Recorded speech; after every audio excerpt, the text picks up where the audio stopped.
Hello world, it is Violet and Bo. And Ezra's over there. You can't see him though because he is not on camera. That's how cameras work. And I just wanted to hope that you are having a wonderful day. I'm having a fantastic weekend so far. I'm about to turn 30, so that's going to be a big one. I started a t-shirt design business, so it's called Violet's House of Oddities on Teespring. I'll leave a link below. And yeah, I met a good new friend. Here's Ezra. I met a good new friend last night. And we got along very well and had a really good time. And yeah. So, other than that, I thought I'd go ahead and dive into today's topic, which is you're the villain in somebody else's story. I know the spooky content and music content is coming. I just wanted to kind of do a little talking content. So what do I mean by you're the villain in somebody else's story? Some people see things in very black and white, where you either did something good or you did something bad. I try to view things in shades of gray, but there are people that I absolutely consider villains in my story. And they don't view themselves that way, I'm sure. But to somebody else, you've done something that they view that way. For instance, I had a friend in high school. We're not going to go into names, but I'm going to call him Marvin. And Marvin and I were pals. We hung out all the time. We would do all kinds of things together, whether it was paintball or like going to concerts or something like that. And yeah, and we had a really good time together. It was not the best friendship that I have had. I was kind of lost in that time, but he was a good friend to me. But I spent time with Marvin's girlfriend, we'll call her Petunia.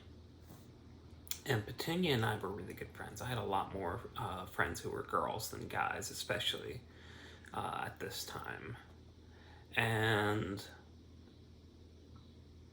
Marvin hated me for spending some time with her. And to him, it was enough to make me a villain. And to him, it was enough to make people hate me or to try to get people against me. And he hated me. So I'm the villain in Marvin's story, and I probably will remain the villain because I have not spoken to him in over 10 years and probably won't speak to him ever again.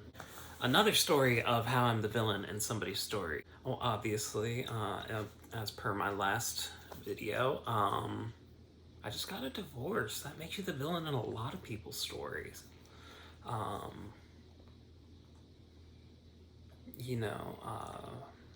My ex and I get along very, very well still. We're very amicable.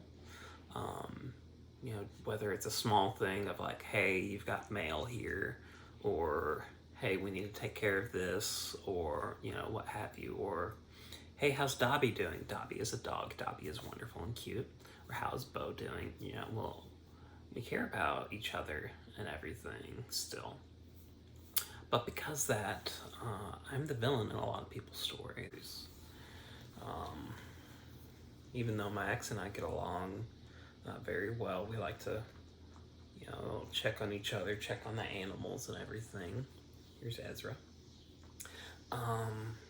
We like to make sure we're doing okay, whether it's, hey, you've got some mail here, or hey, there's a red printer on sale at Walmart and I think you would like it because it's cute.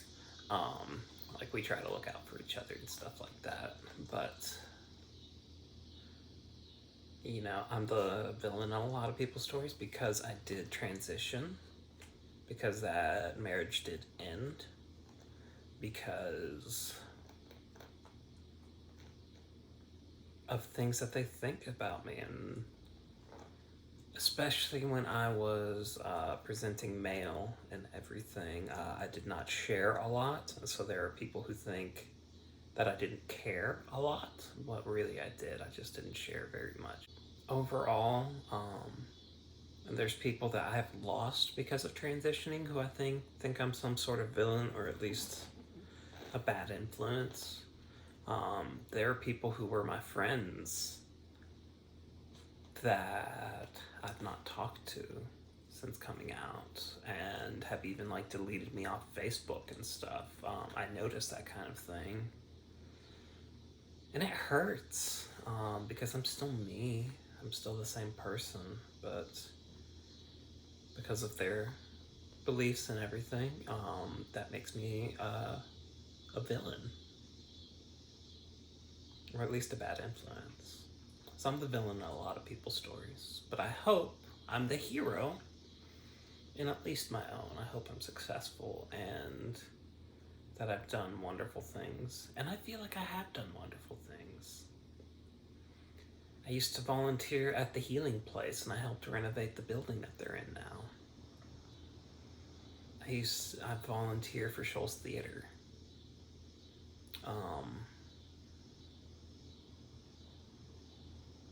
I've done good work and made a lot of people happy. And overall, that's the kind of stuff that I have to look at and realize, like, yes, you've done good things. You're not the villain in everybody else's story. You're the villain in some people's story, and that's good to know. That's good to keep in mind that you're not perfect. And you never will be perfect. But life goes on.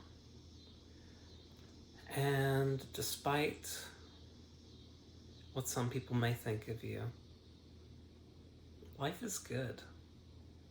Right now it's really hard with coronavirus and, everything.